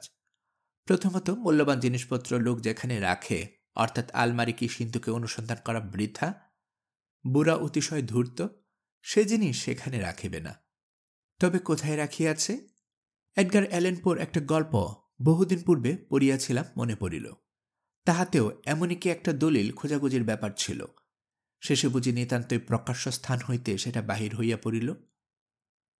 ব্যোমকেশ কিন্তু অলস কল্পনায় সময় কাটাবার লোক নয়। সে রীতিমতো খানা তল্লাশি শুরু করিয়া দিল। দেয়ালে টুকা মারিয়া কোথাও ফাঁপা আছে কিনা পরীক্ষা করিয়া দেখিতে লাগিল। বড় বড় পুস্তকের আলমারি খুলিয়া প্রত্যেকটি বই নামাইয়া পরীক্ষা করিল। স্যার দিগেন্দ্রের বাড়িখানা চিত্র এবং মূর্তির একখানা কলা ভবন বলিলেই হয়। ঘরে ঘরে নানান প্রকার সুন্দর ছবি এবং মূর্তির প্লাস্টার কাস্ট সাজানো রহিয়াছে। অন্য আসবাব খুব কম। সুতরাং মোটামুটি অনুসন্ধান শেষ করিতে 2 ঘণ্টার বেশি সময় লাগিল না। সর্বত্র বিফল মনোরথ হইয়া অবশেষে আমরা গৃহস্বামী স্টুডিওর ঘরে গিয়া হানা দিলাম। দরজায় টোকা মারিতেই ভিতর হইতে গম্ভীর গর্জন হইল, এসো। ঘরটা বেশ বড়। তাহার একদিকের সমস্ত দেয়াল জুড়িয়া লম্বা একটা টেবিল চলিয়া গিয়াছে। টেবিলের উপর নানা রকম চেহারার বৈজ্ঞানিক যন্ত্রপাতি সাজানো রহিয়াছে। আমরা প্রবেশ করিতেই স্যার দিগেন্দ্র হুঙ্কার দিয়া হাসিয়া উঠিলেন, বলিলেন, কি হে ব্যোমকেশ বাবু, পরশমানিক পেলে? তোমাদের কবি লিখেছেন না, খ্যাপা খুঁজে খুঁজে ফিরে পরশ পাথর। তোমার দশাও সে খ্যাপার মতো হবে দেখছি। শেষ পর্যন্ত মাথার বৃহৎ যত গজিয়া যাবে। ব্যোমকেশ বলিল, আপনার লোহার সিন্দুকটা একবার দেখব মনে করছি। স্যার দিগেন্দ্র বলিলেন, বেশ বেশ, এ নাও চাবি। আমিও তোমার সঙ্গে গিয়ে তোমাকে সাহায্য করতে পারতাম, কিন্তু এই প্লাস্টার কাজটা ঢালাই করতে একটু সময় লাগবে। যাই হোক, অজিতবাবু তোমাকে সাহায্য করতে পারবেন। আর যদি দরকার হয় উজরে সিং। তার শ্লেষোক্তি বাধা দিয়ে ব্যোমকেশ জিজ্ঞেস করিল, ওটা আপনি কি করছেন? মৃদুমন্দ হাস্য করিয়া স্যার দিগেন্দ্র বলিলেন, আমার তৈরি নটরাজ মূর্তির নাম শুনেছ তো? এটা তারে একটা ছোট্ট প্লাস্টার কাস্ট তৈরি করেছি, আর একটা আমার টেবিলের উপর রাখা আছে। দেখে থাকবে, কাগজ চাপা হিসাবে জিনিসটা মন্দ নয়, কি বলো? মনে পড়িল স্যার দিগেন্দ্রের বসবার ঘরে টেবিলের উপর একটা অতি সুন্দর ছোট নটরাজ মহাদেবের মূর্তি দেখিয়াছিলাম। ওটা তখনই আমার দৃষ্টি আকর্ষণ করিয়াছিল, কিন্তু উহাই যে স্যার দিগেন্দ্রের নির্মিত বিখ্যাত মূর্তির মিনিয়েচার, তাহা তখন কল্পনা করি নাই। আমি বিস্মিত হইয়া বলিলাম, ওই মূর্তিটাই আপনার প্যারিসের এক্সিবিট করিয়াছিলেন? স্যার দিগেন্দ্র তাচ্ছিল্য ভরে বলিলেন, হ্যাঁ, আসল মূর্তিটা পাথরে গড়া, সেটা এখনো লোবেরোতে আছে। ঘর হইতে বাহির হইয়া আসিলাম। লোকটা সর্বতোমুখী অসামান্যতা আমাকে অভিভূত করিয়া ফেলিয়াছিল। তাই ব্যোমকেশ যখন সিন্দুক খুলিয়া তন্ন তন্ন করিয়া দেখিতে লাগিল, আমি চুপ করিয়া দাঁড়াইয়া রহিলাম। এত বড় একটা প্রতিভার সঙ্গে যুদ্ধ করিবার জয়ের আশা কোথায়? অনুসন্ধান শেষ করিয়া ব্যোমকেশ নিঃশ্বাস ছাড়িয়া বলিল, না, কিচ্ছু নেই, চলো বাইরের ঘরে একটু বসা যাক। বসিবার ঘরে ফিরিয়া দেখিলাম স্যার দিগেন্দ্র ইতিমধ্যে আসিয়া বসিয়াছেন এবং মুখের অনুযায়ী একটা স্থূল চুরুট দাঁতে চাপিয়া ধূম উদ্গীরণ করিতেছেন। আমরা বসিলে তিনি ব্যোমকেশের প্রতি কটাক্ষপাত করিয়া বলিলেন, পেলে না? আচ্ছা, খোঁজ পরোয়া নেই, একটু চিরিয়ে নাও, তারপর আবার খোঁজো। ব্যোমকেশ নিঃশব্দে চাবির গোছা ফেরত দিল। সেটা পকেটে ফেলিয়া আমার পানে ফিরিয়া স্যার দিগেন্দ্র কহিলেন, ওহে অজিতবাবু, তুমি তো গল্প টল্প লিখে থাকো, সুতরাং একজন বড় দরের আর্টিস্ট, বলো দেখি এই পুতুলটা কেমন? বলিয়া সেই নটরাজ মূর্তিটা আমার হাতে দিলেন। 6 ইঞ্চি লম্বা এবং ইঞ্চি 3 চওড়া মূর্তিটা, কিন্তু ওইটুকু পরিসরের মধ্যে কি অপূর্ব শিল্প প্রতিভাই না প্রকাশ পাইয়াছে। নটরাজের প্রলয়কৃত নৃত্যোন্মাদ যেন ওই ক্ষুদ্র মূর্তির প্রতি অঙ্গ হইতে মথিত হইয়া উঠিতেছে। কিছুক্ষণ মুগ্ধভাবে নিরীক্ষণ করিবার পর আপনি মুখ দিয়া বাহির হইল, চমৎকার, এর তুলনা নেই। ব্যোমকেশ নিস্পৃহভাবে জিজ্ঞেস করিল, এটাও কি আপনি নিজে মোল্ড করেছেন? একরাশি ধূম উদ্গীরণ করিয়া স্যার মৃগেন্দ্র বলিলেন, হ্যাঁ, আমি ছাড়া কে করবে? ব্যোমকেশ মূর্তিতে আমার হাত হইতে লইয়া নাড়িয়া চাড়িয়া দেখিতে দেখিতে বলিল, এ জিনিস বাজারে পাওয়া যায় না বোধ হয়। স্যার মৃগেন্দ্র বলিলেন, না, কেন বলো দেখি, পাওয়া গেলে কিনতে নাকি? বোধ হয় কিনতুম। আপনি এরকম প্লাস্টার কাস্ট তৈরি করিয়া বাজারে বিক্রি করেন না কেন? আমার বিশ্বাস এতে পয়সা আছে। পয়সার যদি কখনো অভাব হয় তখন দেখা যাবে, আপাতত জিনিসটাকে বাজারে বিক্রি করে খেলো করতে চাই না। ব্যোমকেশ উঠিয়া দাঁড়াইল, এখন তাহলে উঠি, আবার ওবেলা আসব বলিয়া মূর্তিটা ঠক করিয়া টেবিলের উপর রাখিল। স্যার মৃগেন্দ্র চমকাইয়া বলিয়া উঠিলেন, তুমি তো আচ্ছা বেকুবে, এখনই ওটা ভেঙেছিলে। তারপর বাঘের মতো ব্যোমকেশের দিকে তাকাইয়া রুদ্ধ গর্জনে বলিলেন, তোমাদের একবার সাবধান করে দিয়েছি, আবারও বলছি, আমার কোনো ছবি বা মূর্তি যদি ভেঙেছ তাহলে সঙ্গে সঙ্গে বাড়ি থেকে বের করে দেব, আর ঢুকতে দেব না, বুঝেছ? ব্যোমকেশ অনুতপ্তভাবে মার্জনা চাহিলেন। তিনি ঠান্ডা হইয়া বলিলেন, এইসব সুকুমার কলার অযত্ন আমি দেখতে পারি না। যাই হোক, ও বেলা তাহলে আবার আসছ, বেশ কথা। উদিংনাং পুরুষসিংহ, এবার বাড়ির কোন দিকটা খুঁজবে মনস্থ করেছ? বাগান কুপিয়ে যদি দেখতে চাও তারও বন্দোবস্ত করে রাখতে পারি। বিদ্রুপবান ব্যাবাক হজম করিয়া আমরা বাহির হইয়া আসিলাম। রাস্তায় পড়িয়া ব্যোমকেশ বলিল, চলো, এতক্ষণে ইম্পেরিয়াল লাইব্রেরি খুলেছে, একবার ওদিকটা ঘুরে দেখা যাক, একটু দরকার আছে। ইম্পেরিয়াল লাইব্রেরিতে গিয়া ব্যোমকেশ বিলাতি বিশ্বকোষ হইতে প্লাস্টার কাস্টিং অংশটা খুব মনোযোগ দিয়া পড়িল। তারপর বই ফেরত দিয়া বাহির হইয়া আসিল। লক্ষ্য করিলাম কোনো কারণে সে বেশ একটু উত্তেজিত হইয়াছে। বাড়ি পৌঁছায় আমি জিজ্ঞেস করিলাম, কি হে, প্লাস্টার কাস্টিং সম্বন্ধে এত কৌতূহল কেন? ব্যোমকেশ বলিল, তুমি তো জানো সকল বিষয়ে কৌতূহল আমার একটু দুর্বলতা। তা তো জানি, কিন্তু কি দেখলে? দেখলুম প্লাস্টার কাস্টিং খুব সহজ, যে কেউ করতে পারে।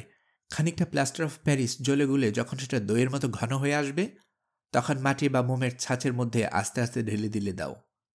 মিনিট 10 মধ্যে সেটা জমে শক্ত হয়ে যাবে, তখন ছাঁচ থেকে বার করে নিলেই হয়ে যায়। ওর মধ্যে শক্ত যা, ওই ছাঁচটা তৈরি করাই। এই, তা এর জন্য এত দুর্ভাবনা কেন? দুর্ভাবনা নেই। ছাঁচে প্লাস্টার অফ প্যারিস ঢালবার সময় যদি একটা সুপরি কি ওই জাতীয় কোনো শক্ত জিনিস সেই সঙ্গে ঢেলে দেয়া যায়, তাহলে সেটা মূর্তির মধ্যে রয়ে যাবে। অর্থাৎ? কৃপাপূর্ণ দৃষ্টিতে আমার পানে চাহিয়া ব্যোমকেশ বলিল, অর্থাৎ বুঝুলোক যে যান সন্ধান। বৈকালে আবার স্যার মৃগেন্দ্রের বাড়িতে গেলাম। এবারও তন্ন তন্ন করিয়া বাড়িখানা খোঁজা হইল, কিন্তু কোনোই ফল হইল না। স্যার মৃগেন্দ্র মাঝে মধ্যে আসিয়া আমাদের ব্যঙ্গ বিদ্রুপ করিয়া যাইতে লাগিলেন। অবশেষে যখন ক্লান্ত হইয়া আমরা বসিবার ঘরে আসিয়া উপবিষ্ট হইলাম, তখন তিনি আমাদের ভারী পরিশ্রম হইয়াছে বলিয়া চা ও জল খাবার আনাইয়া দিয়া আমাদের প্রতি আতিথ্যের পরাকাষ্ঠ দেখাইয়া দিলেন। আমার ভারী লজ্জা করিতে লাগিল, কিন্তু ব্যোমকেশ একবারে বেহায়া। সে অম্লান বদনে সমস্ত ভোজ্যপেয় উদস্বাদ করিতে করিতে অমায়িকভাবে স্যার মৃগেন্দ্রের সহিত গল্প করিতে লাগিল। স্যার মৃগেন্দ্র জিজ্ঞেস করিলেন, আর কতদিন চালাবে? এখনো আশ মিটল না? ব্যোমকেশ বলিল, আজ বুধবার, এখনো 2 দিন সময় আছে। স্যার মৃগেন্দ্র অট্ট হাসি করিতে লাগিলেন।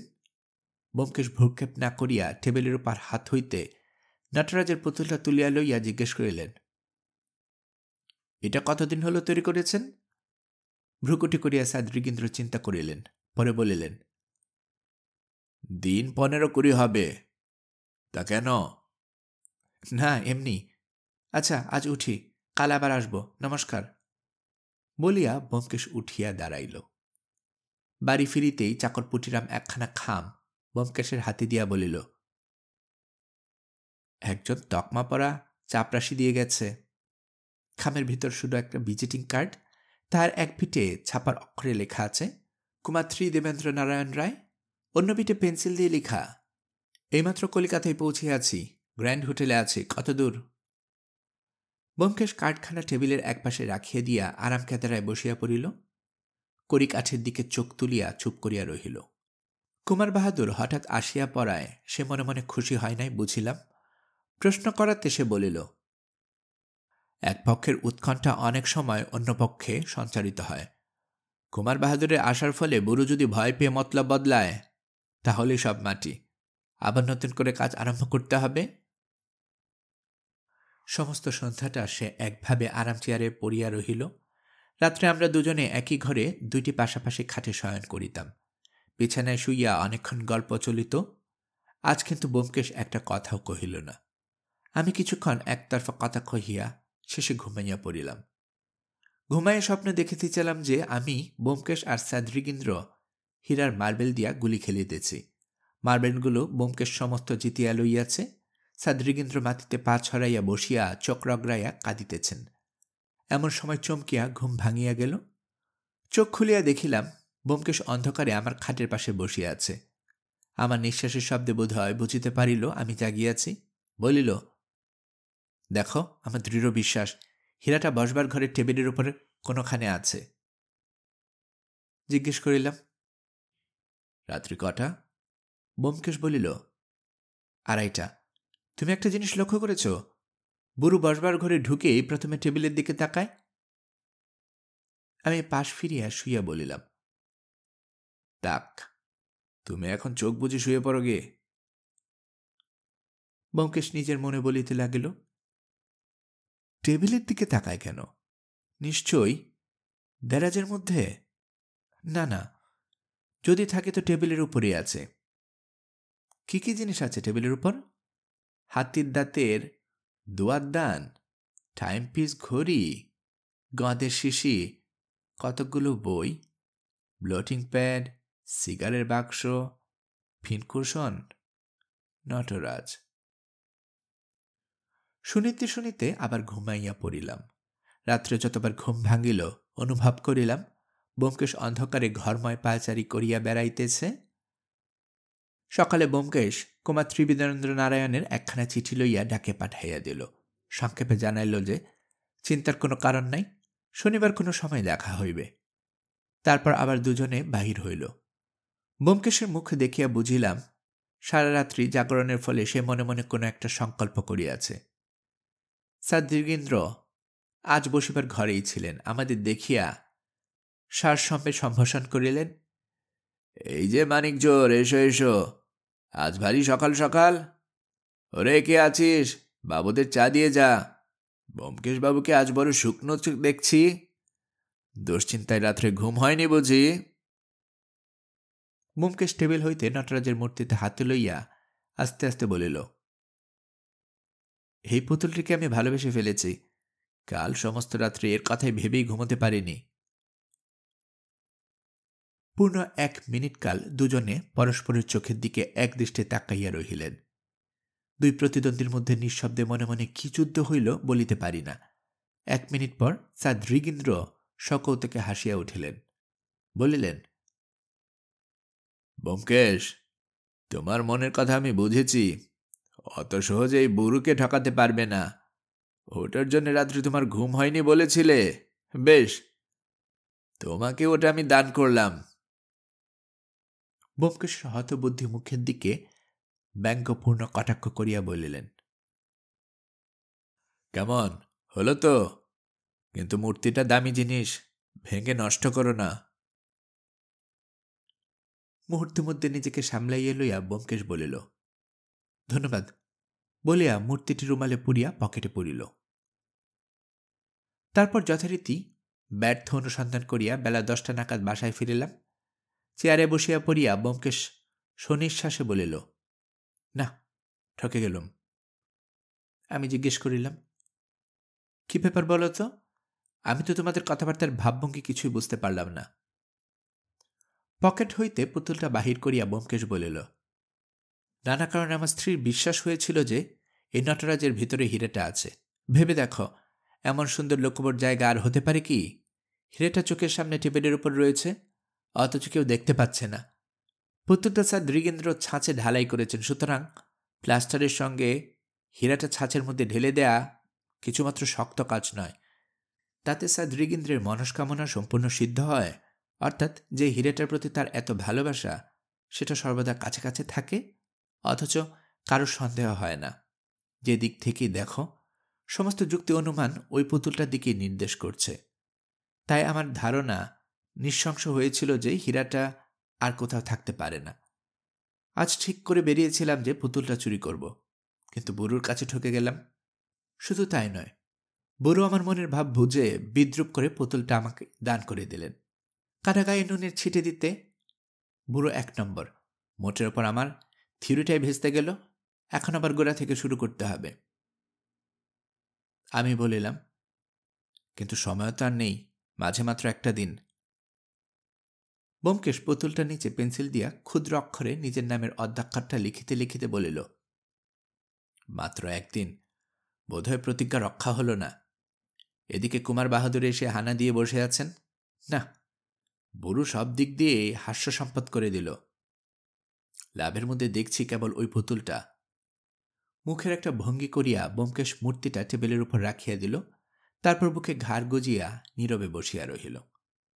বৈকালে নিয়মত স্যার দ্রিগেন্দ্রের বাড়িতে গেলাম। শুনিলাম কর্তা এইমাত্র বাহিরে গিয়াছেন। ব্যোমকেশ তখন নতুন পথ ধরিল। আমাকে সরিয়া যাইতে ইঙ্গিত করিয়া উজরে সিং থাপার সহিত ভাব জমাইবার চেষ্টা আরম্ভ করিল। আমি একাকী বাগানে বেড়াইতে লাগিলাম। ব্যোমকেশ এবং উজরে সিং বারান্দায় দুটো টুলে বসিয়া অমায়িকভাবে আলাপ করিতেছে। মাঝে মধ্যে চোখ পড়িতে লাগিল।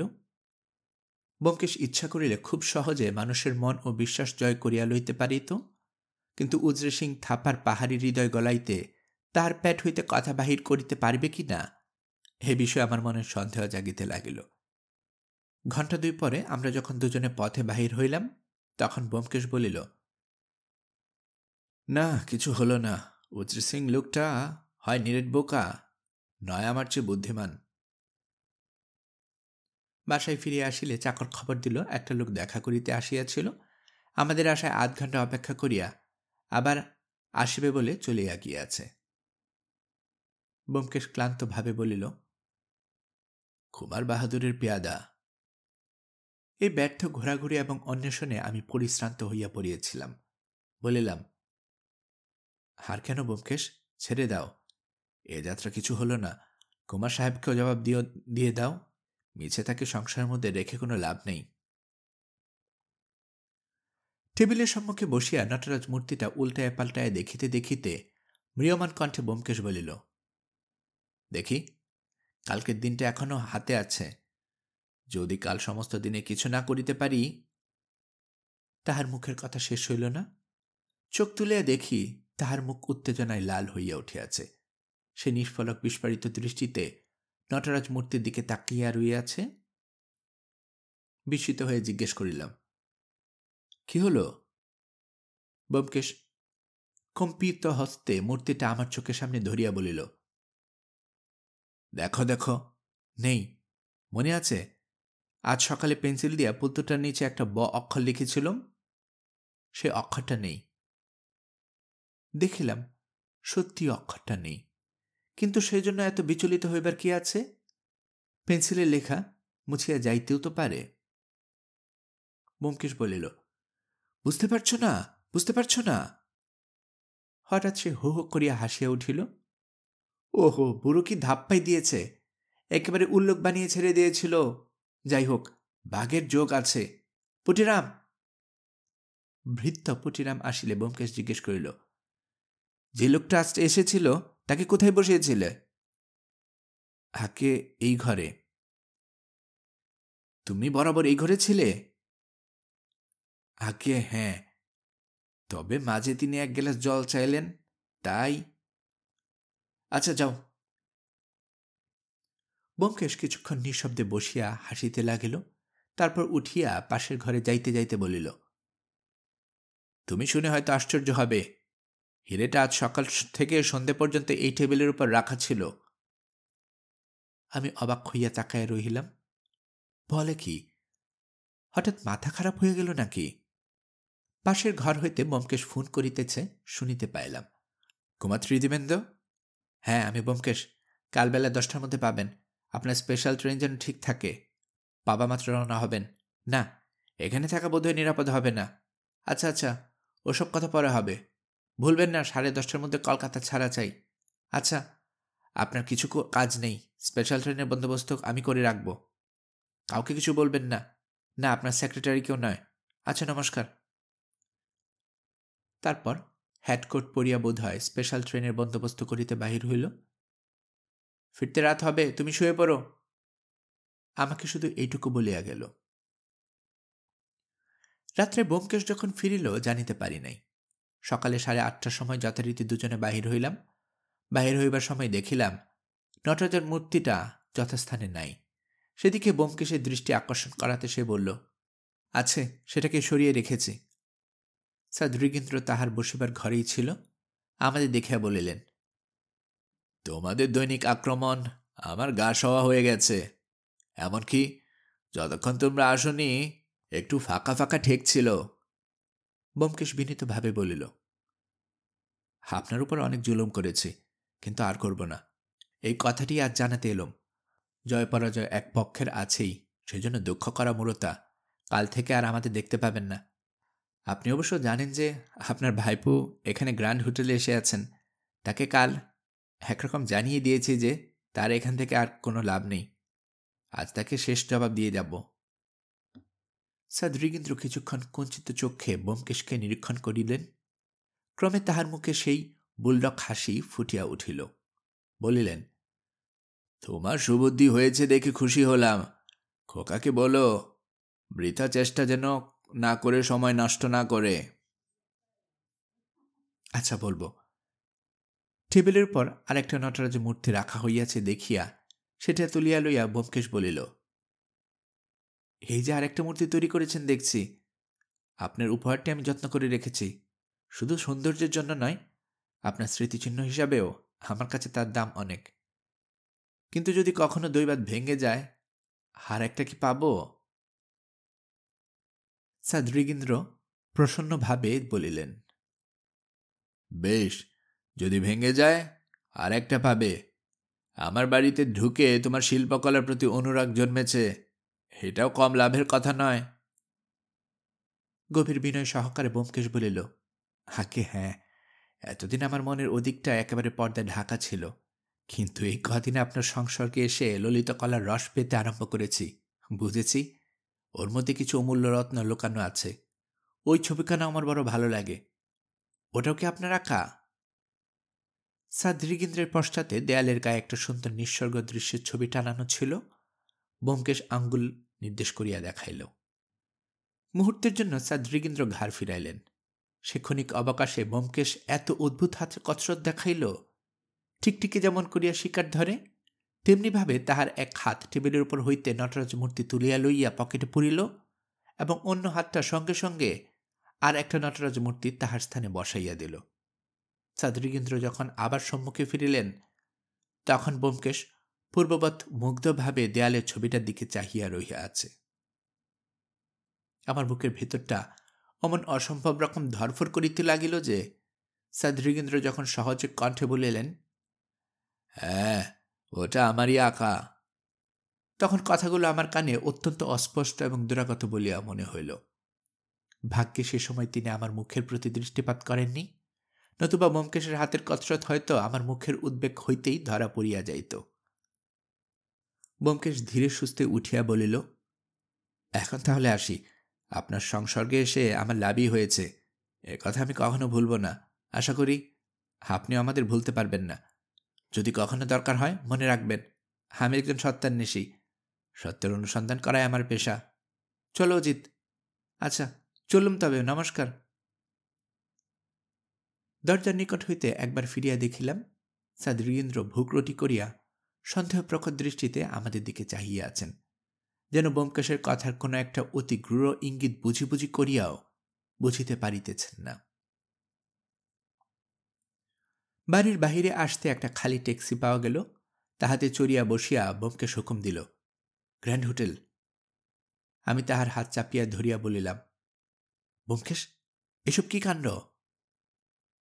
ব্যোমকেশ হাসিয়া বলিল, এখনো বুঝতে পারছ না? এই আশ্চর্য! আমি যে অনুমান করেছিলাম হিরেটা নটরাজের মধ্যে আছে, তা ঠিকই আন্দাজ করেছিলাম। বুড়ো বুঝতে পেরে আমাকে ধোঁকা দেবার জন্য পুতুলটা আমাকে দিয়ে দিয়েছিল।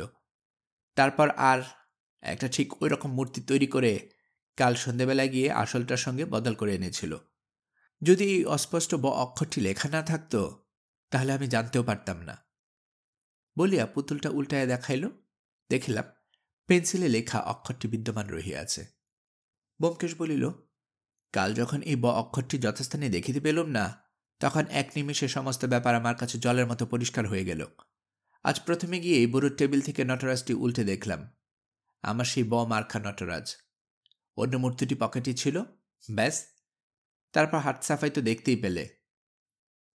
আমি রুদ্ধশ্বাসে বলিলাম, তুমি ঠিক জানো হিরেটা এর মধ্যেই আছে? হ্যাঁ হ্যাঁ, ঠিক জানি, কোনো সন্দেহ নেই। কিন্তু যদি না থাকে?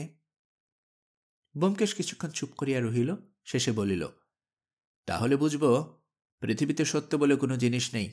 শাস্ত্রের অনুমান খণ্ডটা একেবারে মিথ্যে। গ্র্যান্ড হোটেলে কুমার ত্রিবিদেন্দ্র একটা আস্ত স্যুট ভাড়া করিয়াছিলেন। আমরা তাহার বসিবার ঘরে পদার্পণ করিতে তিনি 2 হাত বাড়াইয়া ছুটিয়া আসিলেন। কি হল ব্যোমকেশবাবু? ব্যোমকেশ নিঃশব্দে নটরাজ মূর্তিটা টেবিলের উপর রাখিয়া তাহার দিকে অঙ্গুলি নির্দেশ করিয়া দেখাইল। হতবুদ্ধ ভাবে কুমার বাহাদুর বলিলেন, এটা তো দেখছি কাকার নটরাজ, কিন্তু আমার সীমান্ত হীরা? ওর মধ্যেই আছে। ওর মধ্যে? হ্যাঁ, ওরই মধ্যে। কিন্তু আপনার যাবার বন্দোবস্ত সব ঠিক আছে তো? 10:30টার সময় আপনার স্পেশাল ট্রেন ছাড়বে। কুমার বাহাদুর অস্থির হইয়া বলিলেন, কিন্তু আমি যে কিছু বুঝতে পারছি না। এর মধ্যে আমার সীমান্ত হীরা আছে? কি বলছেন? বিশ্বাস হচ্ছে না? বেশ, পরীক্ষা করে দেখুন। একটা পাথরের কাগজ চাপা তুলিয়া লইয়া ব্যোমকেশ মূর্তিটার উপর সজোরে আঘাত করিতেই সেটা বহু খণ্ডে চূর্ণ হইয়া গেল। এই নিন আপনার সীমান্ত হীরা। ব্যোমকেশ হীরাটা তুলিয়া ধরিল। তাহার গায়ে তখনও প্লাস্টার জুড়িয়া আছে, কিন্তু বুঝিতে বিলম্ব হইল না যে এটা সত্যি হীরা বটে। কুমার বাহাদুর ব্যোমকেশের হাত হইতে হীরাটা প্রায় কাড়িয়া লইলেন। কিছুক্ষণ একাগ্রে নিমিষে দৃষ্টিতে তাহার দিক চাহিয়া থাকিয়া মহুল্লাসে বলিয়া উঠিলেন, হ্যাঁ হ্যাঁ, এই আমার সীমান্ত হীরা। এই যে এর ভিতর থেকে নীল আলো ঠিকরে বেরোচ্ছে। ব্যোমকেশবাবু, আপনাকে কি বলে যে কৃতজ্ঞতা জানাবো? কিছু বলতে হবে না, আপাতত কিছু বলতে হবে না। যত শীঘ্রই পারেন বেরিয়ে পড়ুন। খুড়োমশাই যদি ইতিমধ্যে জানতে পারেন, তাহলে আবার হীরা হারাতে কতক্ষণ? না না না, আমি এক্ষুনি বেরোচ্ছি। কিন্তু আপনার? সে পরে হবে।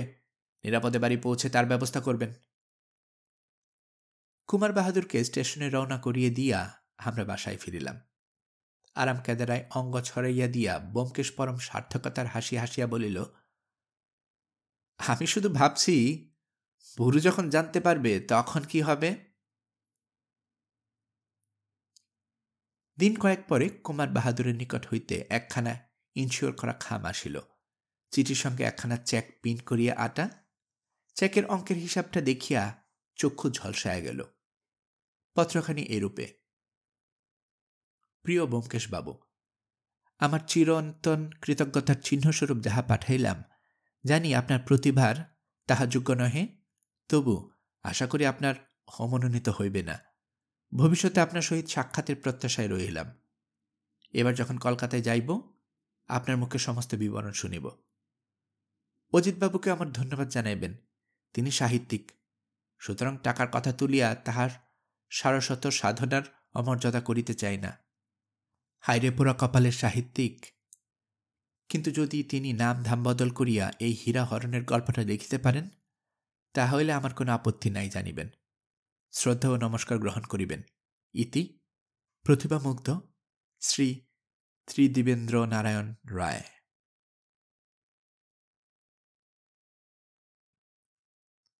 গল্পকরণে এতক্ষণ আপনারা শুনছিলেন শরদিন্দু বন্দ্যোপাধ্যায়ের ব্যোমকেশ সমগ্র থেকে গল্প সীমান্ত হীরা।